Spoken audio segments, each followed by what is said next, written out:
सागर से उठा बादल बनकर, बादल से फटा वर्षा बनकर, फिर नहर बनी, नहर बनी,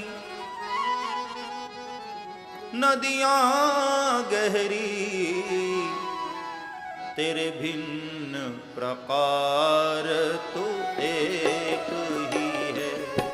हर देश में तू, हर वेश में तू, हर देश में तू, हर वेश में तू, तेरे नाम अनेक तू एक ही है। तेरे नाम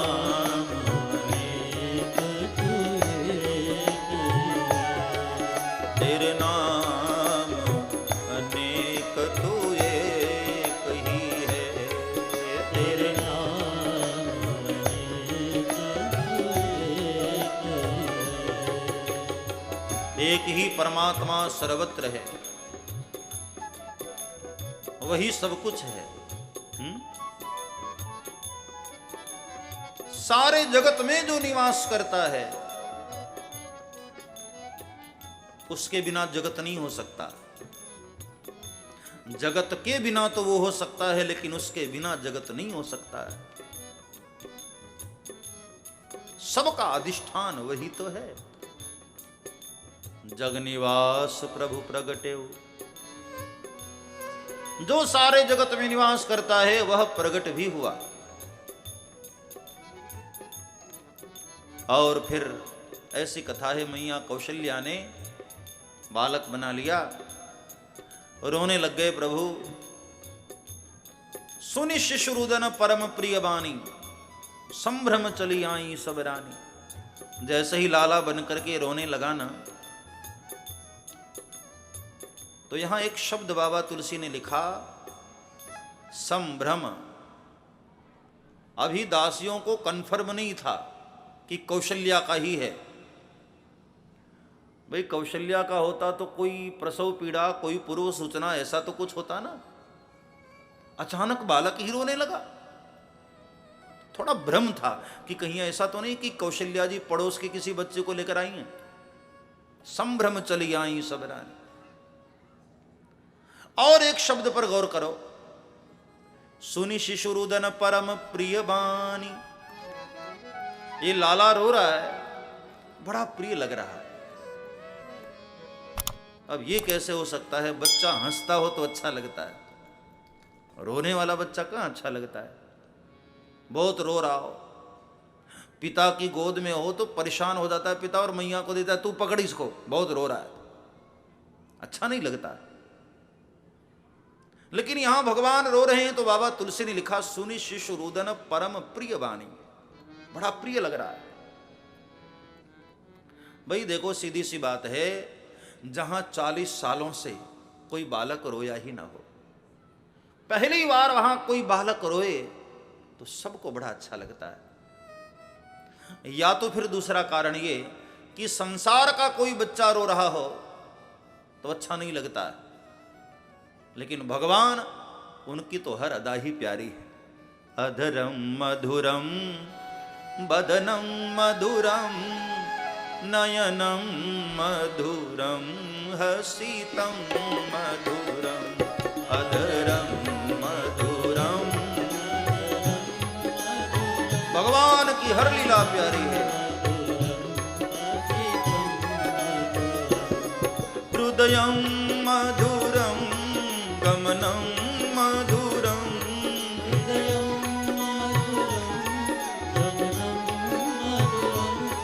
हृदयम मधुरम गमनम मधुरम,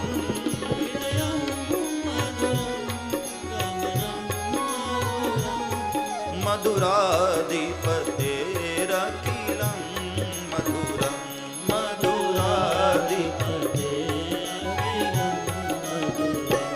अधरम मधुरम बदनम मधुरम नयनम मधुरम।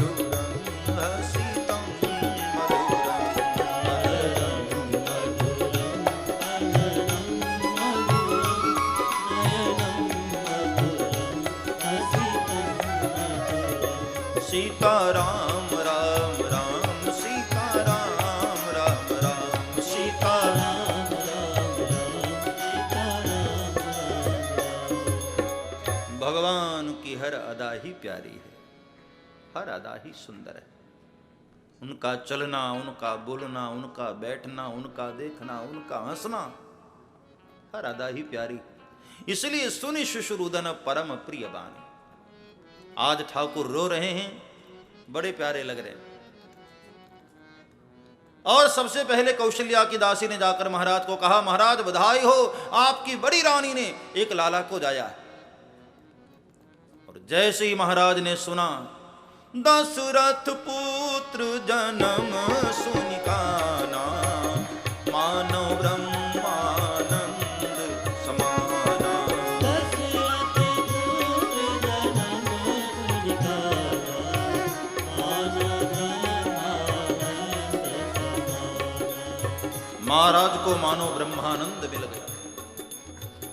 जो समाचार सुनने के लिए कान तरस रहे थे, आज वर्षों के बाद ये समाचार मिले, मेरे घर लाला भयो है। ब्रह्मानंद में डूब गए महाराज। कैकेयी की दासी पहुंची, महाराज बधाई हो, आपकी प्रिय रानी कैकेयी ने भी एक लाला को जाया। अब तो खुशी की सीमा और बढ़ गई। और तब तक सुमित्रा की दासी ने तो कमाल ही कर दिया। महाराज आपकी छोटी रानी ने एक नहीं 2 लाला जाया। और जैसे ही महाराज ने 4 पुत्रों का समाचार सुना, अब तो ब्रह्मानंद से परमानंद में छलांग लगा दिए।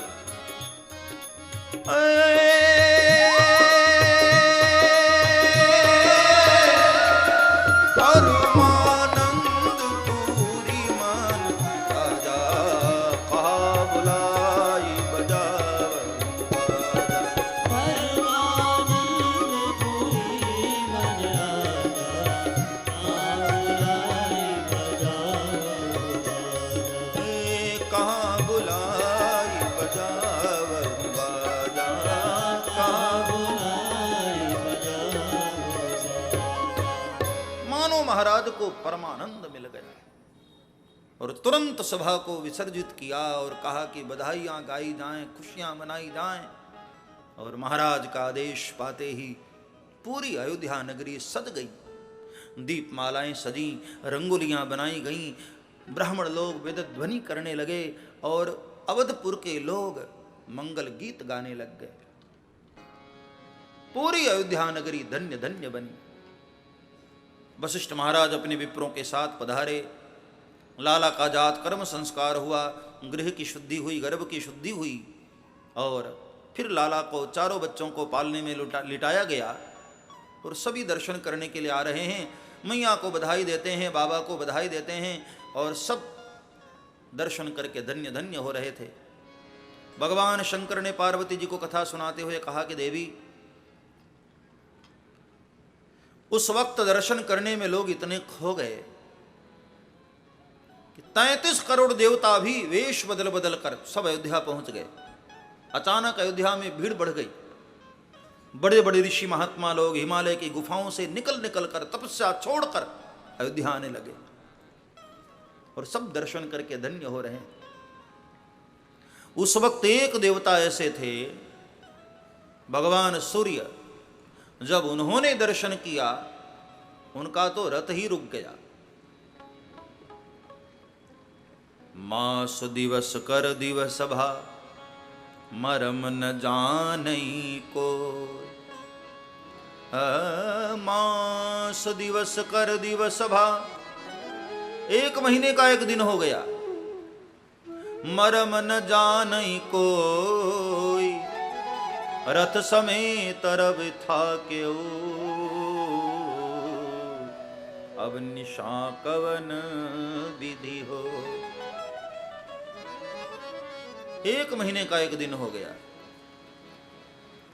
निशा कवन विधि हो। अब रात्रि कैसे हो। सूर्य भगवान का रथ रुक गया। अब सूर्य का रथ रुका तो फिर एक देवता को बड़ी परेशानी हुई, चंद्रमा महाराज को। नाइट ड्यूटी है उनकी, रात्रि वाले देवता हैं। हम दूर से खड़े खड़े इशारा करते हैं, महाराज आगे बढ़ो ना, मेरा भी नंबर आए। सूर्य ने कहा भैया थोड़ी देर और, जरा ठीक से देख तो लूं। न जी भर के देखा न कुछ बात की, बड़ी आरज़ू थी मुलाकात की। मेरे प्रभु हैं ही ऐसे, एक बार देख लो ना मन नहीं भरता, बार बार देखने का मन करता है। न जी भर के देखा और न कुछ बात की, बड़ी आरज़ू थी मुलाकात की। बड़ी आरज़ू थी मुलाकात की, बड़ी आरज़ू थी मुलाकात की, बड़ी आरज़ू थी मुलाकात की। न जी भर के देखा। थोड़ी देर और करते करते 1 महीने का एक दिन बना लिया। अयोध्या वासियों को पता भी न चला।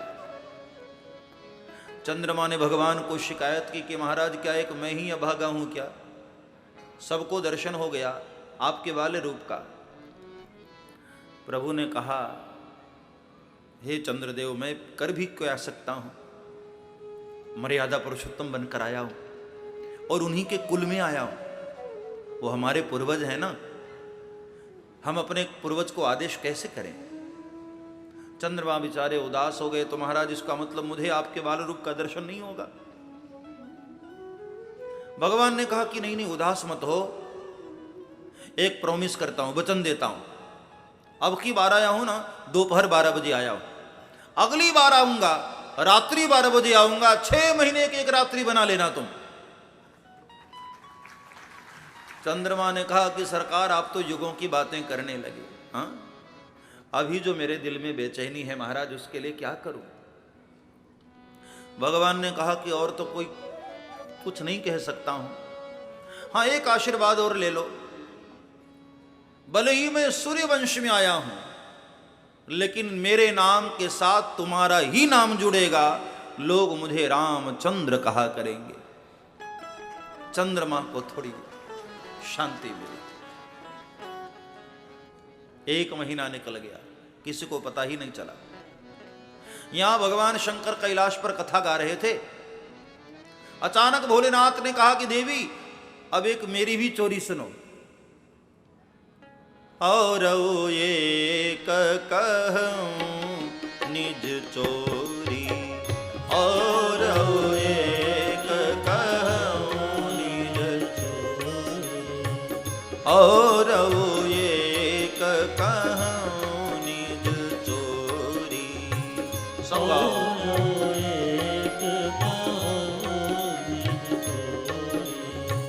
सुनो गिरिदा अति दृढ़ मति तोरी,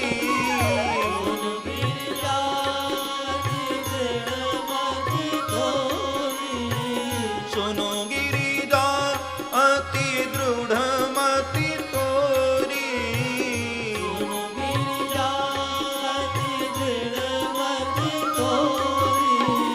और एक कहूं निज चोरी।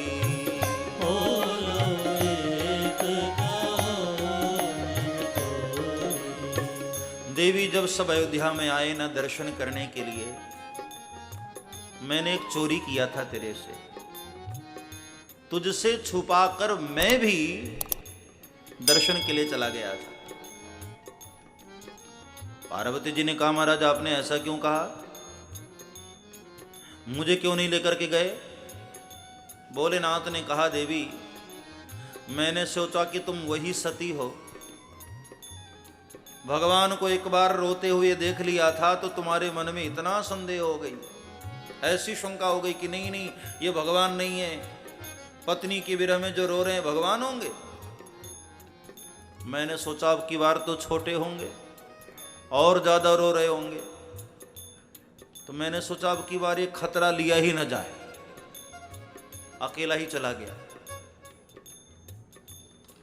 कागभूषणी को लिया, काग भूसुंडी संग हम दो, काग भूसुंडी के साथ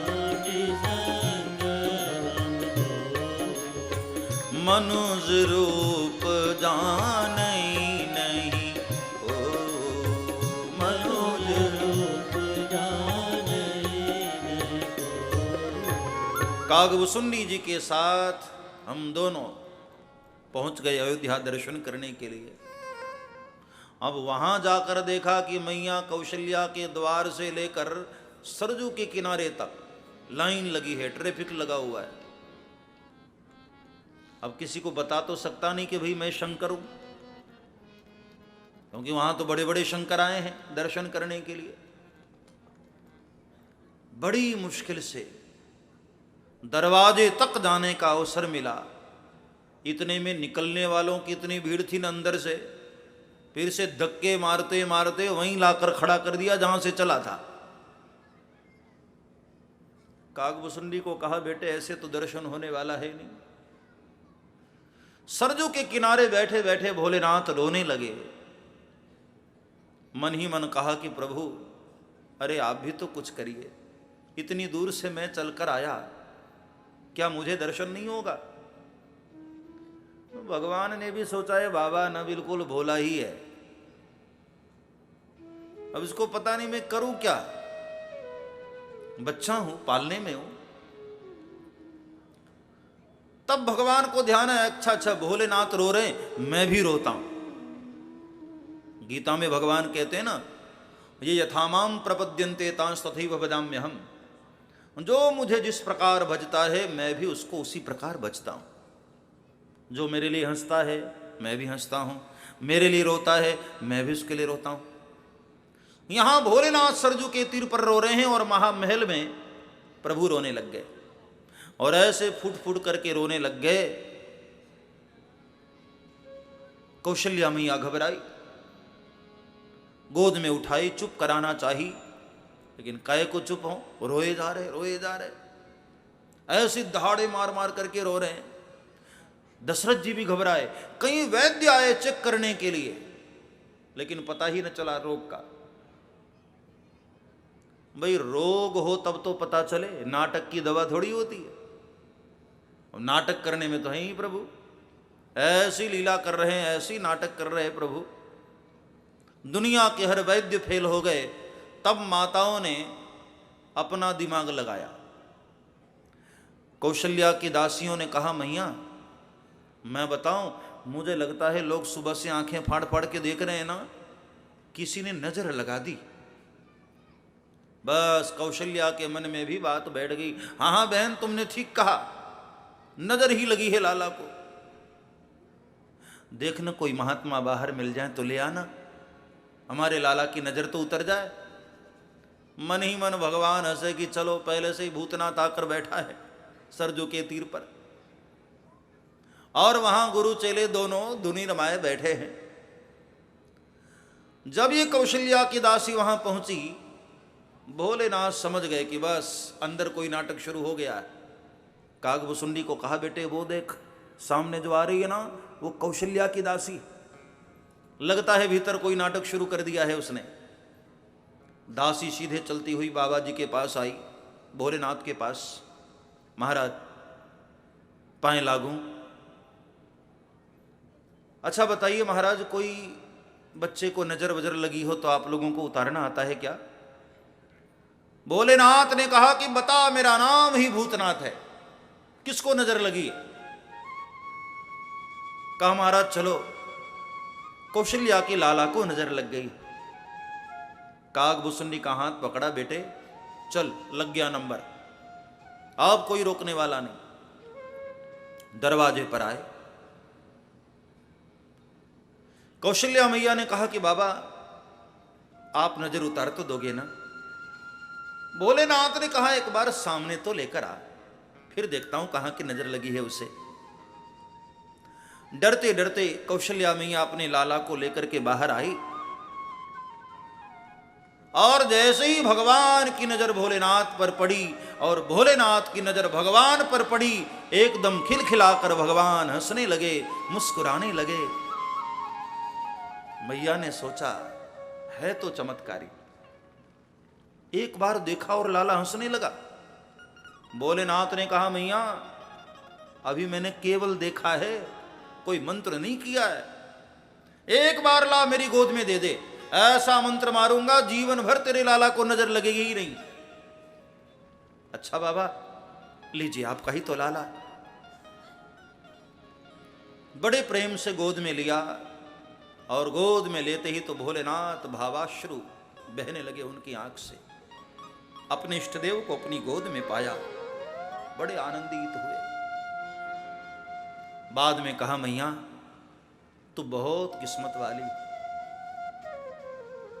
ये जो मेरी गोद में लाला है ना, ये कोई साधारण नहीं है मैया।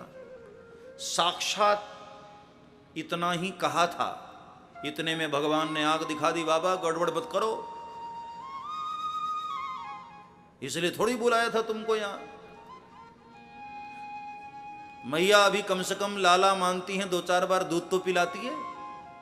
कहीं भगवान मान लिया ना तो अलमारी में ले जाकर बिठा देगी, 2 अगरबत्ती सुबह शाम दिखा दी, बस हो गई पूजा।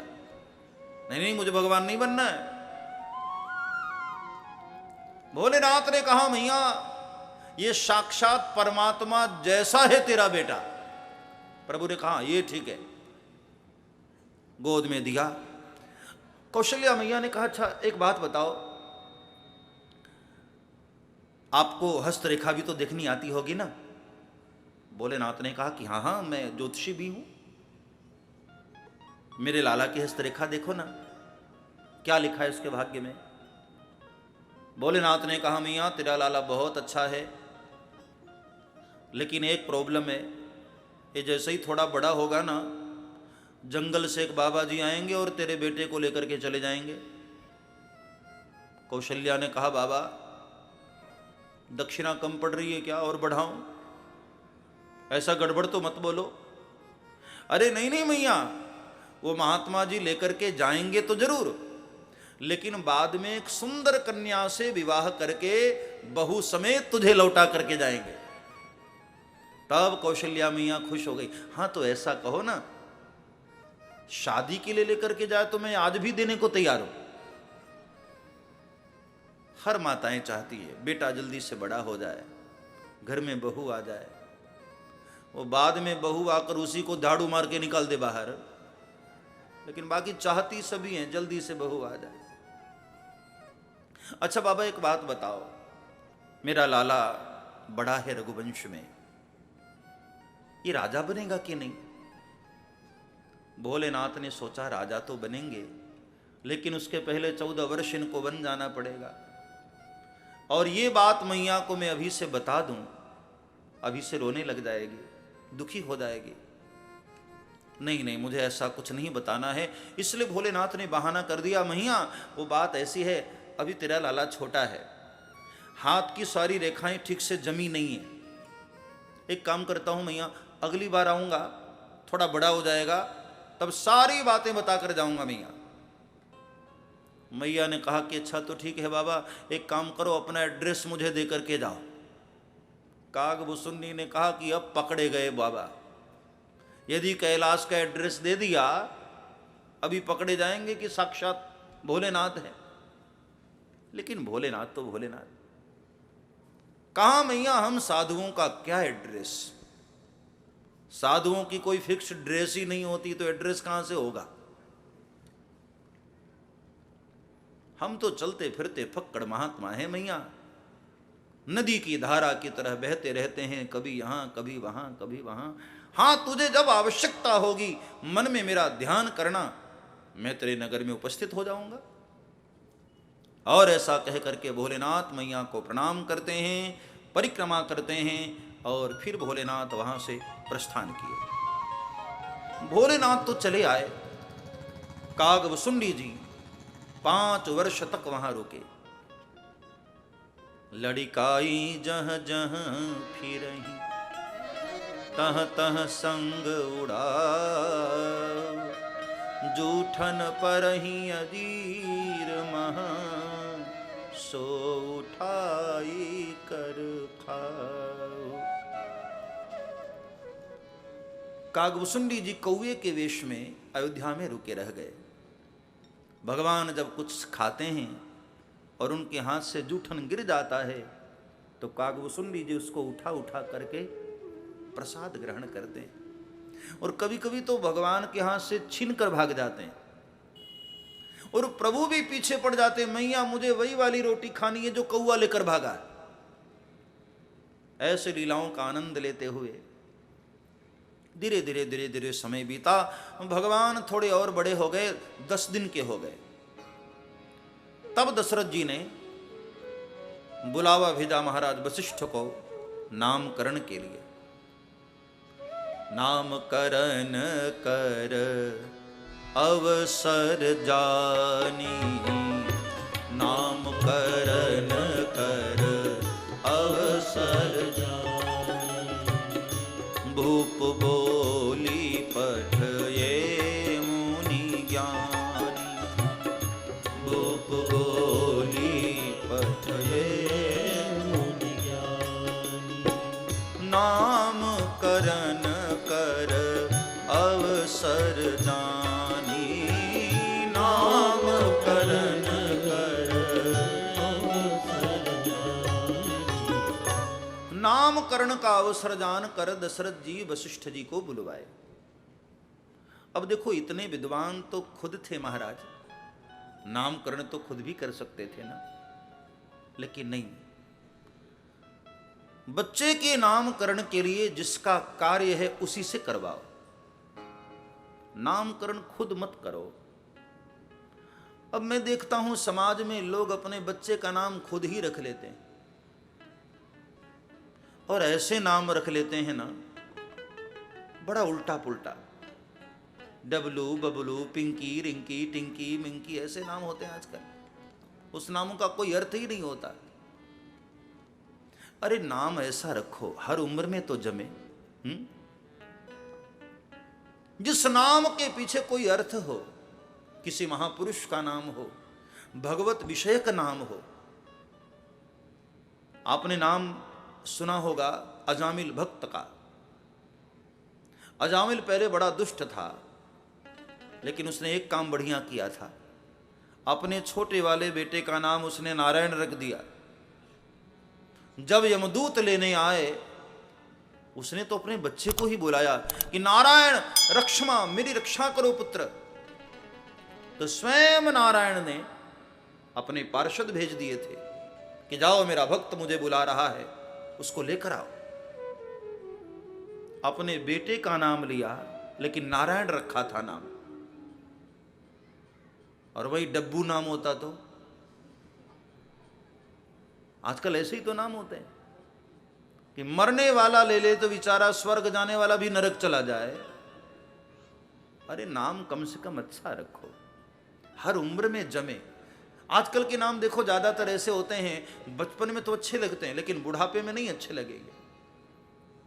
अब कोई छोटी बच्ची हो उसका नाम इंग्लिश में, आजकल इंग्लिश नाम रखने का बड़ा फैशन है ना।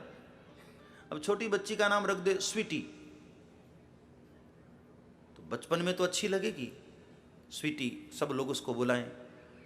शादी कर दो, ससुराल चले जाए तो वहां भी चलो चल सकता है, अभी जुवान है।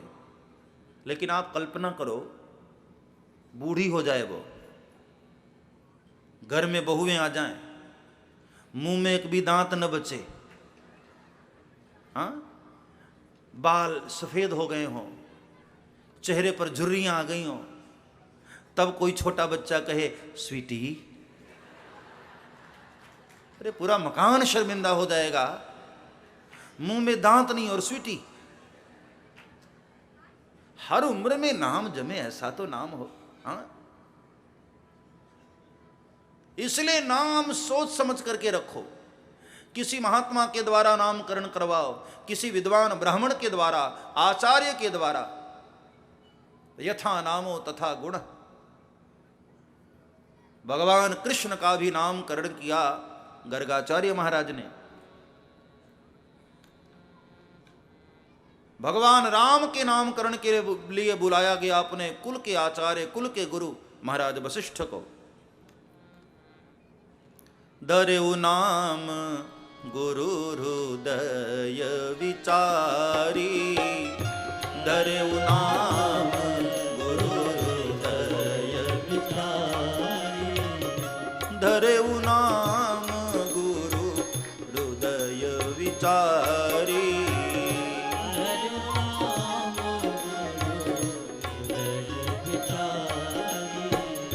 वेद तत्व नृप तव सुतचारी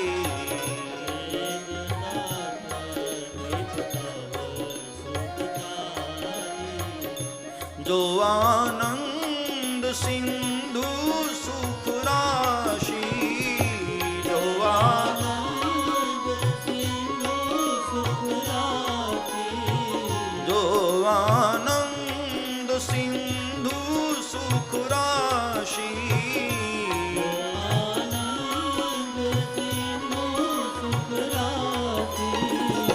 सी करते त्रैलोक सुपासी सी करते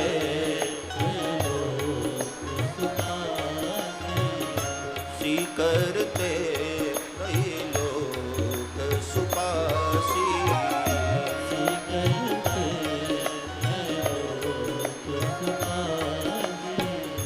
सो सुख धाम राम असुनामा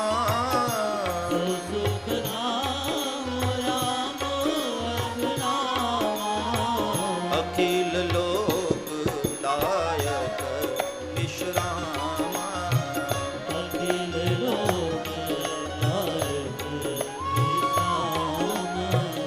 श्री राम जय राम जय जय राम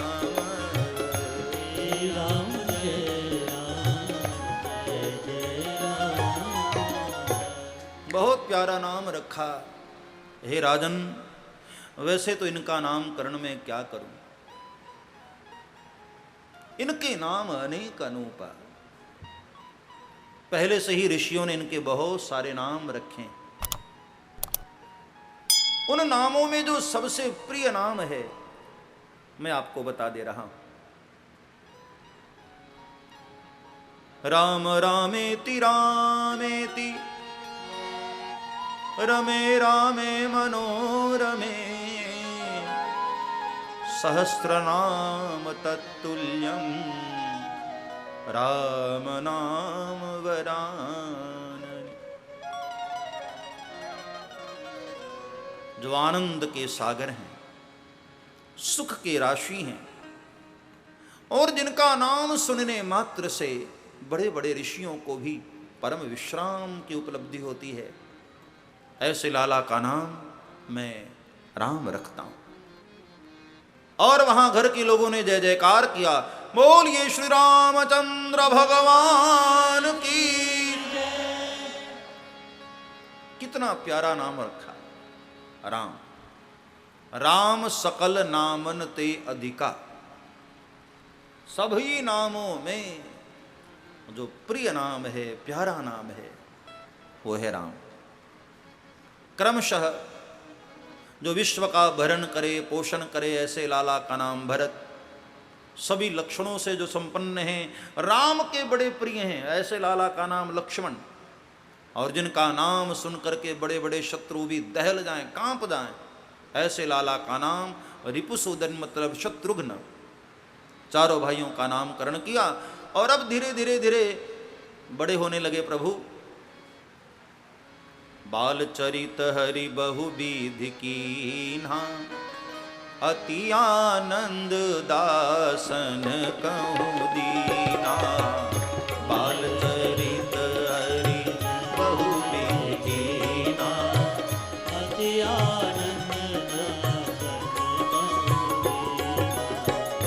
बाल चरित हरि बहु विधि कीन्हा, अति आनंद दासन कहूँ दीना।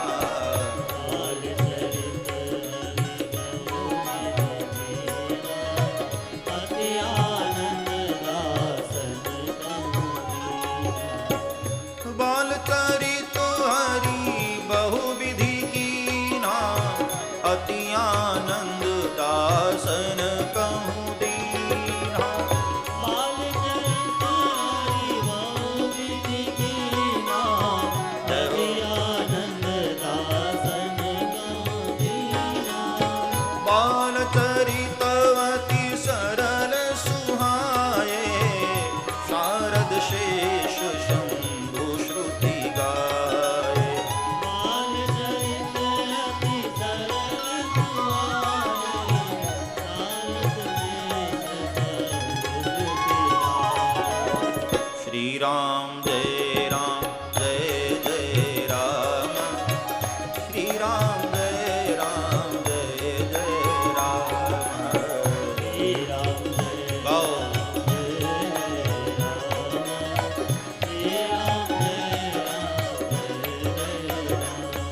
राम जय राम जय जय राम। हे राम जय राम। अब शुरू होती है भगवान की बाल्य लीला। अभी छोटे हैं ठाकुर, लेकिन बड़ी प्यारी लीला करते हैं एक दिन मैया के साथ। सुबह सुबह का समय मैया कौशल्या ने स्नान किया, लाला को भी स्नान कराया, पाल्ले में लिटा करके झूला झूला रही थी। राघव को नींद आने लगी। तब मैया ने सोचा कि चलो जब तक ये सोए मैं पूजन कर लेती हूँ। जब से लाला जन्मा है मेरा तो पूजा पाठ ही बंद हो गया है। पूजन करने गई और अपने हाथों से वहां भगवान का श्रृंगार किया, पूजन किया। रामायण हमें ये सिखाती है कि तुम कितने ही बड़े हो जाओ, लेकिन ठाकुर की सेवा अपने हाथों से करो। भगवान का भजन पूजन जहां तक हो सके खुद से ही करो। इतनी बड़ी महारानी कौशल्या हैं, लेकिन भगवान का पूजन अपने हाथों से करती और पूजन करके भोग भी लगाया। वैष्णव परंपरा में ये नियम है, हम ठाकुर को भूखा नहीं रखते। भगवान का मंदिर बनाए हैं, ठाकुर जी विराजमान हैं, तो हम उनको कुछ न कुछ, भले ही मिश्री मक्खन ही, लेकिन भोग जरूर लगाते हैं। मां कौशल्या ने भी भोग लगाया। रंगनाथ भगवान की पूजा होती है और लड्डुओं का भोग लगाया। रंगनाथ भगवान को लड्डू बड़े पसंद हैं। और भोग के बाद ऐसा नियम होता है कि थोड़ी देर के लिए बाहर भी आते हैं। आपने देखा होगा मंदिरों में भी पर्दा लग जाता है। इसका मतलब है भोजन भजन एकांत का विषय है। संत महापुरुष भी जब घर पर पधारे और उनको भोजन दो तो एकांत में भोजन करने दो। कई लोग वहीं सिर पर खड़े रहते हैं, महाराज पूड़ी लाओ, पानी लाओ, सब्जी लाओ। कहना पड़ता है भैया तू जा बाहर तब तो खाओ। सिर पर खड़े मत रहो। भोजन भजन एकांत का विषय है, इसलिए ठाकुर के मंदिर में भी पर्दे लग जाते हैं। दूसरी बार जब मैया जल दिखाने के लिए अंदर गई, फिर वहां का जो दृश्य मैया ने देखा, मैया तो दंग रह गई। जो लाला को पालने में सुला कर आई थी, वही लाला यहां बैठा हुआ लड्डू खा रहा है। मैया ने सोचा इसको तो चलना भी नहीं आता है।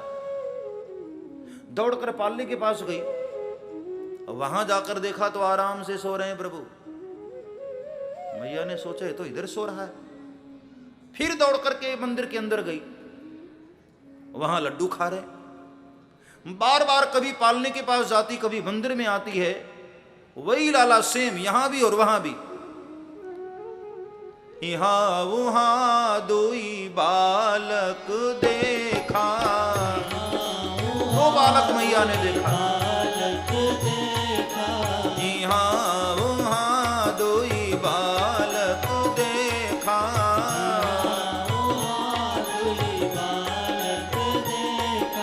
मति भ्रम मोर कियान विशेखा।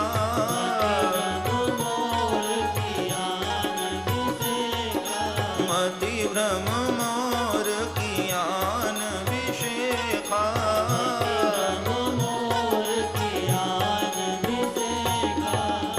मैया ने जब दो लाला यहां वहां देखा, मैया ने सोचा ऐसा तो नहीं मुझे मति भ्रम हो गया है।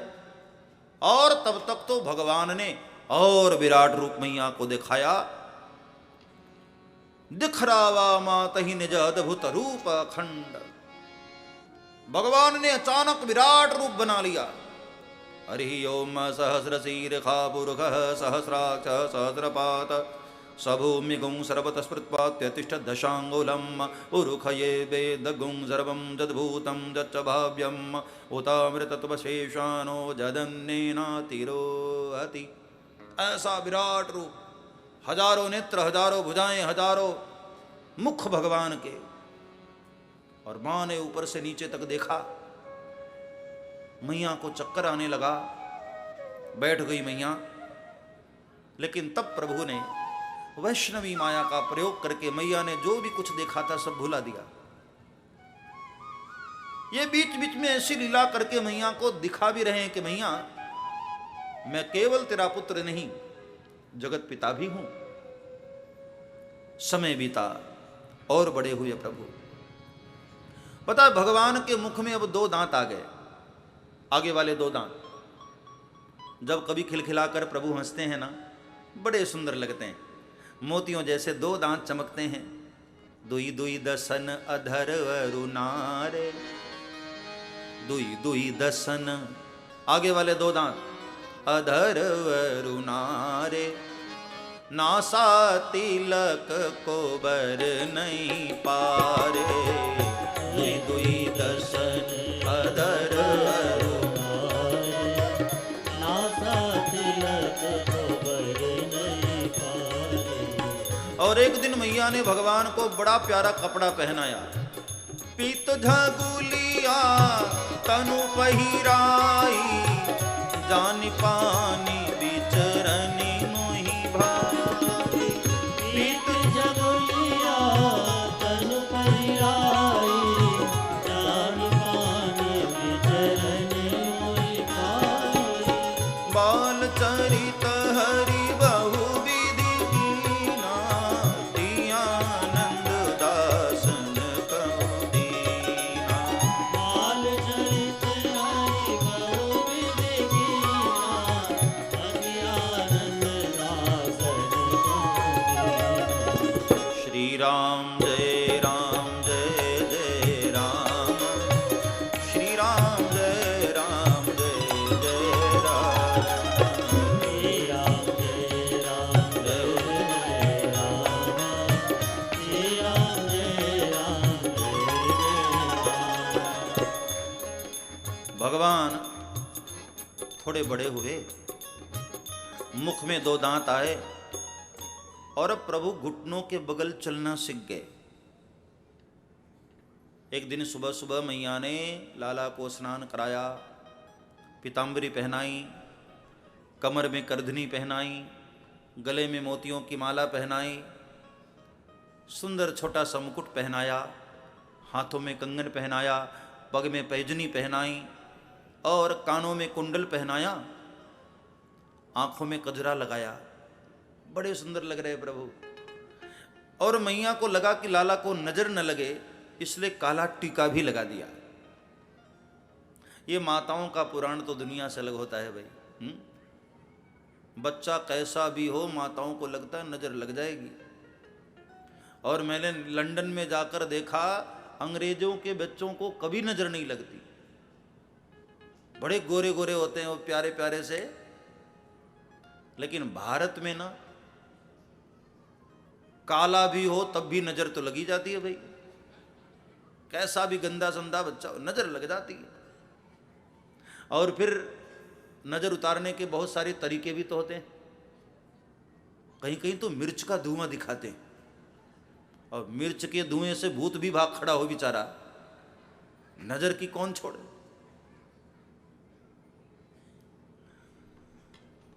तो इतने सुंदर श्रृंगार करने के बाद मैया ने और फिर दुग्ध पान करा करके आंगन में खेलने के लिए छोड़ा। भगवान छम छम करते हुए पूरे आंगन में घूम रहे थे। ठुमक चलत रामचंद्र, ठुमक चलत रामचंद्र, बाजत पैजनिया, ठुमक चलत रामचंद्र, ठुमक चलत